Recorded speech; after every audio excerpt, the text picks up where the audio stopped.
Good afternoon, everyone. My name is Sylvester Oliver. I'm President CTO with GRS Technology Solutions. Thank you for joining us again. Today we're going to talk about top employee errors that your employees are making that are sure to cause a data breach. So before we go into that, just a little bit more about me. I've been with GRS for about 4 years now. We are Microsoft partners, Microsoft Azure 365.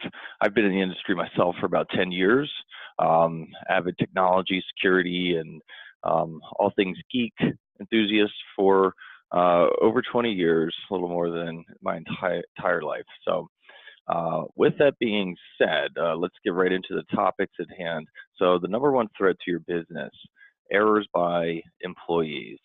So we're going to go through a few examples here of things to watch out for that your employees might be doing at work. The number one is going to be checking personal emails. So this often can be overlooked as not a big deal, but aside from the waste of time and money it can cause, there can be a IT security concern because of it. So people tend towards being more cautious with work email, but maybe less so with personal email. If they're sending attachments or emails to friends, family, there's a potential for them to be less cautious with those particular emails when they're on your network. There's a lot to account for with personal email, but as a business owner, it's good just to limit your employees to checking personal email outside of the office or on their phone. Most people have smartphones, so it's an easy alternative to block that usage. Another error by employees, not following proper password management. We come across this quite a lot. A number of offices and clients that we visit before they start working with us. The old sticky note solution towards passwords. They're posted to monitors, they're posted to desks, bulletin boards. So it's just a bad practice in general. We know passwords are good to have them strong and complex, but we also need to know where we're storing them, how we store them, and sharing them with only the correct people. So this could lead to multiple points of access, essentially, to your systems when you're not tracking who gets access to these passwords. This could be computer passwords, service account passwords, financial passwords, websites, anything. So there needs to be a better way. You need a management system for the passwords you're sharing within your business.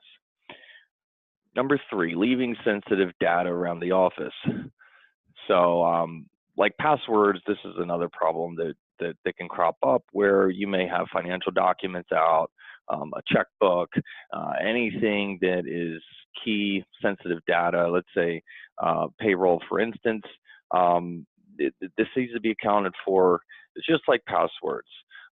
So basically, also with your IT documentation, is this data easily accessible within your office? Sometimes documentation binders may explicitly put in their passwords, entire network configurations. So you want to be sure that you either have this in a secure area of your business or offsite, and you have a way of tracking who accesses it and when they access it. Number four, clicking on malicious links or opening bad attachments. Example of this, there's prevalent these days, many phishing emails. Example of a phishing email would be what appears to be an email from Microsoft or Dropbox requesting you to reset your password to your account. So it tells you to click here, takes you to a website that looks like Microsoft or Dropbox, and you're prompted to sign in with your account credentials. What happens in this case is you're actually being led to a fake website. They capture your information that you're typing in, and you're compromised. Your account has now been logged by either a hacker or a malicious, attacker trying to gain access to individual accounts. So there's a number of layers that you can implement to protect yourself and your employees from these particular types of emails that come in, and we're going to go into that a little later in the presentation. Number 5, not properly disposing of hard drives. So old hard drives, old printers, usually the big multifunction printers that are used for volume scanning, they can hold a variety of sensitive financial and or personal information.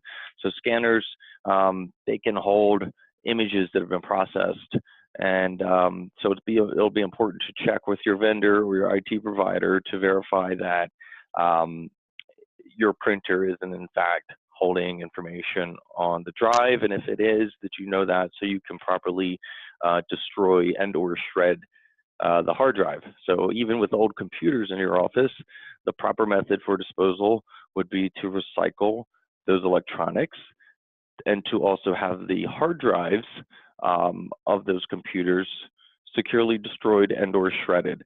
There's a number of vendors and companies now that can actually come to your place of business, destroy the hard drives at your place of business, and then give you a confirmation written document that's been done. So that's especially important for any legal, financial, or medical firms. All right, next. Number 6, visiting malicious websites. So much like email, where we're getting malicious links and attachments, websites are suffering the same sort of attacks.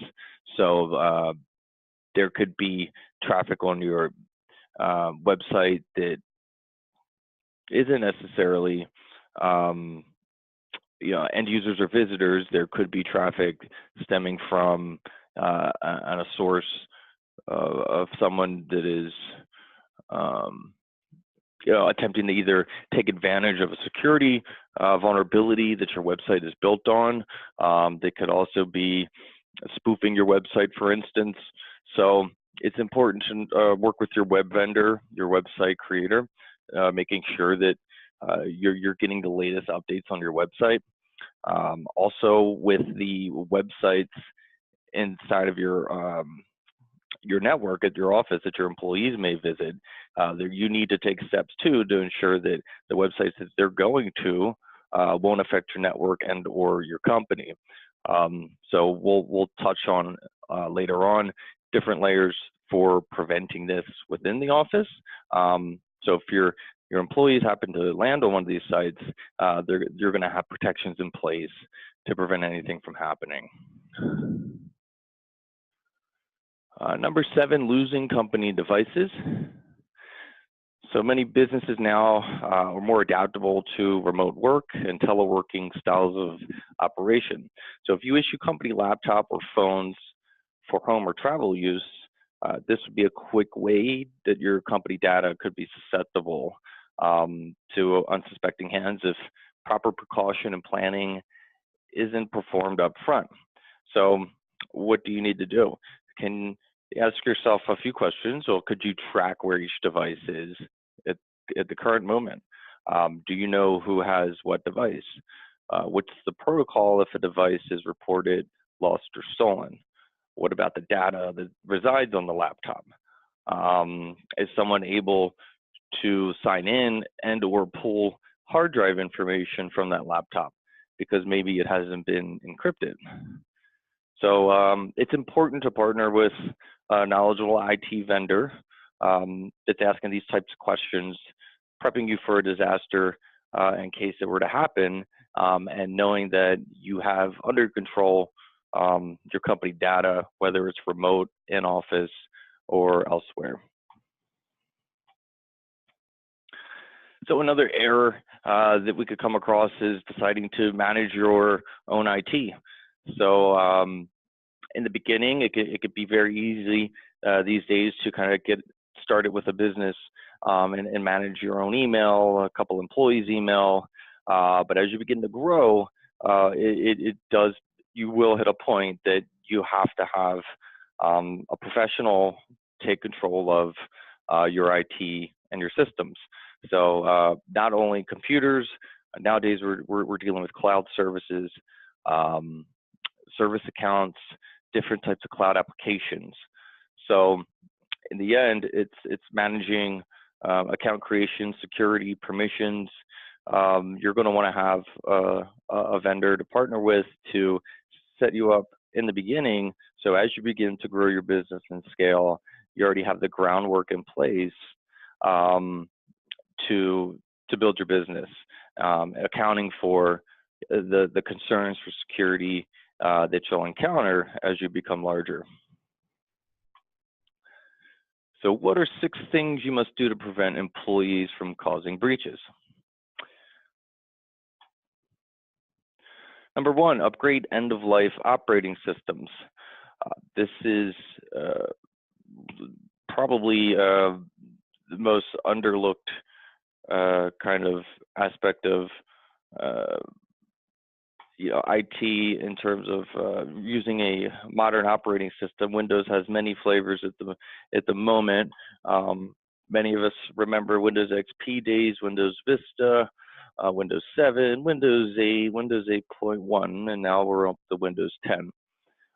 So at the chart on screen, you will see the current end-of-life dates for these operating systems. So what does that mean? That means that this date here at the end of extended support is the date that Microsoft will no longer fix, maintain, and or provide any security updates to these operating systems. The Windows XP has already entered end of life. Windows Vista has entered end of life. So you should, at the moment, not have any of these systems operating on your network because of the vulnerabilities. Windows 7 will fall prey to this in January 14, coming up in about 1 year. So 2019 will be the year to look at any Windows 7 machines you have and make plans to upgrade to either 8 or 10. Number 2, train employees on cybersecurity regularly. We all know we need strong passwords, but attackers have found various ways around passwords. There's different methods, as we discussed. There's phishing, spoofing, there's whaling. So we're much like we're taught to look both ways before crossing the street, and that you're supposed to hold the hand of an adult. When you do so, you in a way have to do that with your staff that use your computer systems. So unfortunately, as rapid changing as security and IT and technology is at present time, it's very unlikely your staff will be taking it upon themselves to catch up on the latest news and staying abreast on different security threats when they're away from work. So it would certainly benefit you and your company to train, educate your staff in this area to certainly protect your business. So here's an example of a security training that we do for our clients. And it's just an example of the vast different things that you can do and what there is to actually learn. So you can set up training campaigns. There can be email phishing campaigns where you send your entire staff a fake phishing email, and then you can see and check how many of your employees will be signing in to these websites without doing the due diligence first. So we could work with you on this, set up an entire plan for the year, give portal access to your staff too, so they can sign in and take training videos and access the training modules there.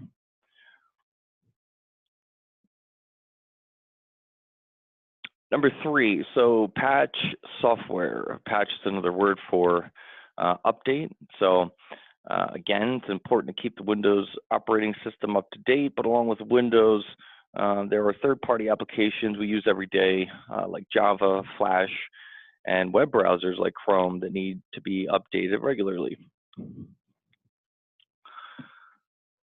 It's best to have an automated process to do this routinely. And then to also verify that the critical security updates are getting pushed out too. So again, you're partnering with an IT vendor, you're going to be sure that you're getting reports on your updates, verify the schedule, and what exactly is getting updated across your network. Number four, have a backup in place. So very important, you want to test and verify backups regularly. If you're not, you should have an IT provider doing that for you. Server backups should be tested at least monthly. You also want to have local copies of your backups at your office and in a remote location. So depending on the size of your data, if you were to encounter a disaster scenario where you lose everything and you may have a large amount of data, benefit to having a local backup, meaning on a drive in your office, is that your restore time or getting access to that won't be dependent on your bandwidth and or downloading it all again from, let's say, the cloud. So cloud offsite's good for disaster recovery scenario. You want local backups for quick, easy access recoveries. Manage mobile devices, number five. So if you're using mobile devices in your company, laptops, tablets, phones, you want to have these managed. You want to be able to, again, track if needed where they are, have remote capabilities to wipe data from a tablet, laptop, or computer, set up policies for lockouts if passwords entered too many times, or ensuring that encryption is turned on for the hard drives of these mobile devices to protect any sensitive data. So very important to manage any mobile devices that you're issuing out to your staff. Number six, create and enforce policies. So again, device use policies, what you can and cannot do on systems within your business, what you can and cannot do with phones, your security policies. These are all things that you start to encounter as you grow larger, and you need to start focusing on. Certainly, acceptable use policy would be a big one, covers what your staff can and cannot do on your computer systems. Onboarding and offboarding of staff. You want to make sure that you have a policy for when someone is let go, someone's in charge of taking care of disabling their access across anything they may have been having access to. A security policy for IT, that's a wide range of topics, but again, just if you start small, focus on your industry, and stay in line with any compliance needs. You can certainly use that as a benchmark to kind of begin to implement and enforce these policies. Another policy we can use is the internet usage policy. So along with what your staff could do on your systems, you want to probably put a limit on what they can do in terms of streaming video and music, and along with blocks on personal email and games. This eliminates a wide variety of threats that could be threats available. So your staff may be complaining in the beginning, but in the end, it's your business.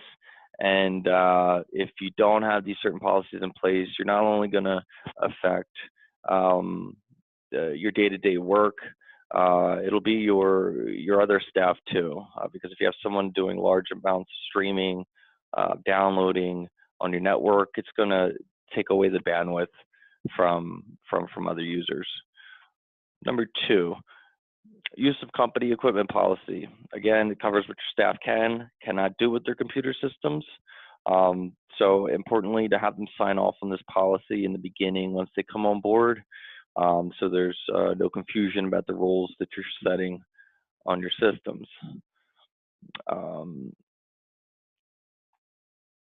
That about does it for the webinar here on how to protect your organization from staff errors. So if you're interested in getting any of these services for your business we discussed today, from managing your backups, the security of your systems, managing mobile devices, protecting the network at your office, filtering out certain websites you would not like staff to go to. We are experts at that at GRS.